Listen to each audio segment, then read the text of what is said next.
वंदे देव उमापतिं सुरगुरुं वंदे जगत्कारणं वंदे पन्नगभूषणं मृगधरं वंदे पशूनां पतिं वंदे सूर्यशशाङ्कवह्निनयनं वंदे मुकुन्दप्रियं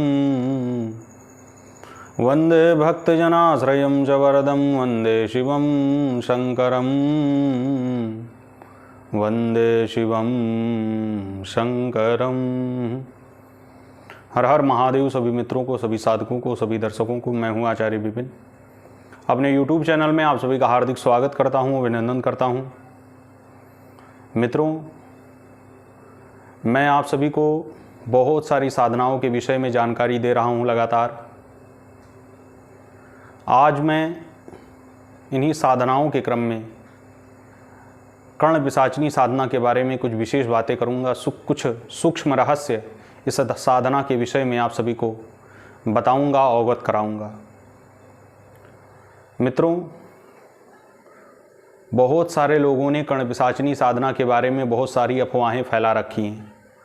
कोई कहता है कर्ण पिशाचिनी मार डालती है, कोई कहता है कर्ण पिशाचिनी पागल कर देती है, कोई कहता है कि कर्ण पिशाचिनी साधक को अपने वशीभूत कर लेती है, अपने अधीन कर लेती है और बाद में साधक नरकगामी हो जाता है। तो बहुत सारी अफवाहें हैं। तो सबसे पहले जानते हैं कि कर्ण पिशाचिनी है क्या। मित्रों, कर्ण पिशाचिनी शक्ति हृदय चक्र से संबंधित ये देवी है और इस साधना के द्वारा साधक को अतीत, अनागत और वर्तमान का ज्ञान होता है। यदि साधक की साधना परिपुष्ट हो गई है, साधक ने खूब ढंग से साधना की है, मंत्र जाप किया है, एकाग्रता उसकी परिपुष्ट है, उसकी भक्ति परिपुष्ट है, तो साधक को भविष्य काल की भी कुछ घटनाओं का ज्ञान कर्ण पिशाचिनी देवी के माध्यम से होता है। जिस साधक ने कर्ण पिशाचिनी की साधना को जितने दृढ़ संकल्प के साथ में किया है, जितनी एकाग्रता के साथ में किया है, उसको उसी तरीके का फल प्राप्त होता है।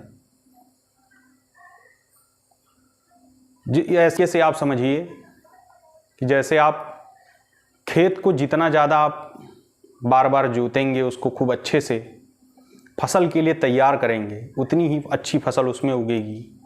वैसे ही कर्ण पिशाचिनी साधना को साधक जिस तरीके से करता है, जितनी ज़्यादा एकाग्रता से करता है और अपने मन को जितना ज़्यादा एकाग्र करके करता है, उतनी ही अच्छी सफलता उसको प्राप्त होती है। कर्ण पिशाचिनी के बहुत सारे साधकों से मैं मिल चुका हूं मित्रों, और इसका बहुत अच्छा मुझे अनुभव भी है, स्वयं का भी। कर्ण पिशाचिनी के द्वारा किसी भी प्रकार के भूतकाल को जाना जा सकता है। स्पष्ट किसी भी व्यक्ति के भूतकाल को जाना जा सकता है, वर्तमान में उसकी क्या स्थिति है, उसके जीवन में क्या चल रहा है, उसके हर पहलू को कर्ण पिशाचिनी देवी अपने साधक के कान में बता देती हैं, सूचनाएं देती हैं। ये हृदय चक्र की देवी हैं, पिशाची, प्राणेश्वरी, सभी रोगों को भी नष्ट करने वाली हैं। पिशाची की साधना, महापिशाचिनी कौन है? माँ मातंगी महापिशाचिनी। पिशाचिनियों की जो अधिष्ठात्री हैं वो माँ मातंगी हैं। लेकिन बहुत सारे साधक गण हैं जो इनको भद्रकाली की भी सेविका के रूप में जानते हैं और कहते हैं, मानते हैं। सबकी अपनी मान्यताएं हैं।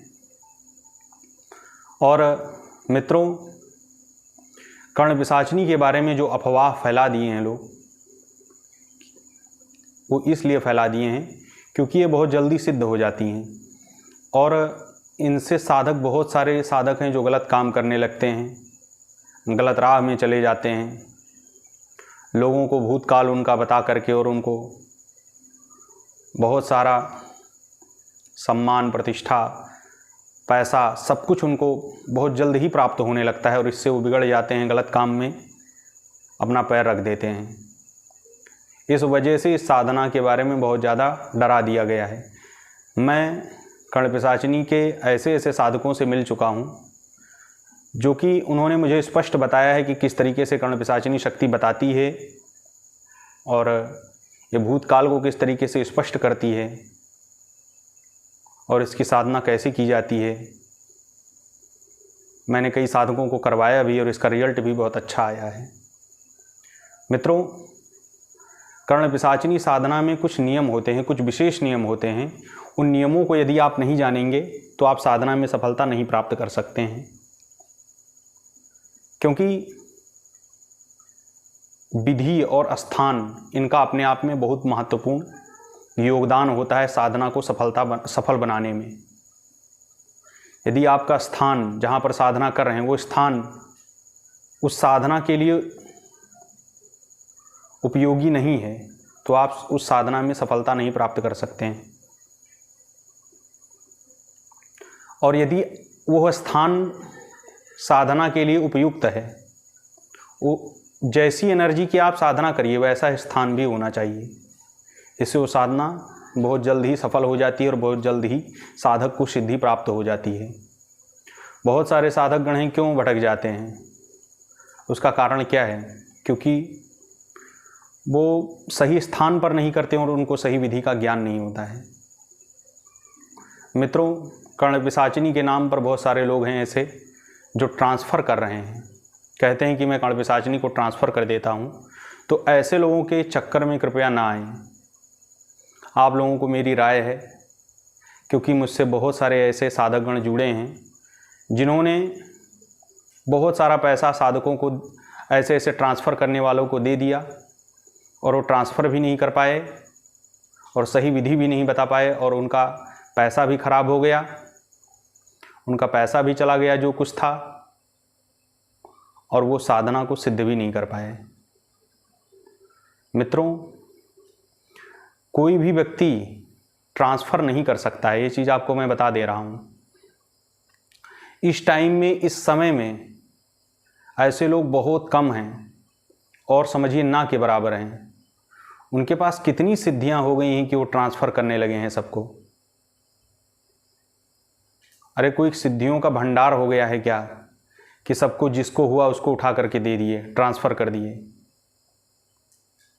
मित्रों, मुझसे कई सारे ऐसे साधकगण जुड़े जिन्होंने मुझसे बताया कि किसी से 1 लाख रुपए ले लिया गया ट्रांसफ़र के नाम पर, किसी से 1.5 लाख रुपए ले लिया गया ट्रांसफ़र के नाम पर, और ट्रांसफ़र किए उसके बाद बताए कि जा करके और 20 दिन 21 दिन जाप करिए। अरे जब आपने ट्रांसफ़र कर ही दिया है तो जाप करने की क्या आवश्यकता है? उस शक्ति को तो तुरंत काम करना चाहिए। किसी व्यक्ति को साधना लाइन में जब वो आता है तो उसको ऐसा लगता है कि मैं बहुत जल्द अमीर हो जाऊंगा, बहुत जल्द मैं आगे बढ़ जाऊंगा। तो मित्रों, धैर्य से साधना लाइन में आप चलिए और साधनाएं करके साधनाओं का उपयोग करने की सोचिए। यह मत सोचिए कि मुझे कोई ट्रांसफ़र कर देगा। कोई भी शक्ति कोई ट्रांसफ़र नहीं कर सकता है। हाँ, हल्की फुल्की ऊर्जा आपको दे सकता है, उसकी अगर ऊर्जा बहुत बृहद मात्रा में है तो। और आजकल तो ऐसे ऐसे लोग ट्रांसफ़र करने का दावा करते हैं जिनके पास लेश मात्र भी ऊर्जा नहीं है, उनकी कोई साधना ही नहीं है। उनका फेस ही देख करके आप जान जाइए कि क्या साधक क्या किसी को ट्रांसफ़र कर पाएंगे। ट्रांसफ़र के नाम पर जो लोग लोगों को बहला रहे हैं, उन लोगों से मेरी अपील है कि किसी को भी, किसी का भी पैसा ऐंठना, किसी को भी गलत राह दिखाना, ये बहुत बड़ा अपराध है और वो आगे चल कर के ऐसे लोग नरकगामी होते हैं। तो ऐसे ट्रांसफ़र करने वालों से आप लोग सावधान रहिए, क्योंकि ट्रांसफ़र के नाम पर मित्रों बहुत ज़्यादा लोग बहुत कुछ बहुत सारे साधकों से ले रहे हैं और साधकों ने मुझे बताया भी है। इस वीडियो के माध्यम से मैं इसीलिए यह बात बोल रहा हूँ, किसी का भी जो द्रव्य है, धन है, वो ऐसे ही नहीं आ जाता है। वो बहुत मेहनत करके कोई धन को इकट्ठा करता है, पैसा इकट्ठा करता है और उसको इस तरीके से ट्रांसफ़र के नाम पर दे देना, ये बहुत बड़ा, अपने आप में समझ लीजिए कि बहुत बड़ी मूर्खता है। इसलिए आप लोग मेहनत करने से मत पीछे हटिए, आप लोग साधना करिए। मेहनत करिए और उसके बाद आपको जो साधना से जो सफलता मिले उस सफलता में आप खुश रहिए। ट्रांसफ़र के चक्कर में यदि आप पड़ेंगे तो आप सब कुछ गंवा भी देंगे और कुछ भी प्राप्त नहीं होगा। ये चीज़ मैं आप सभी को बता रहा हूँ मित्रों। इसलिए अगर कोई भी व्यक्ति कर्ण पिशाचिनी की साधना करना चाहते हैं और रियल में सिद्ध करना चाहते हैं तो मुझसे संपर्क करिए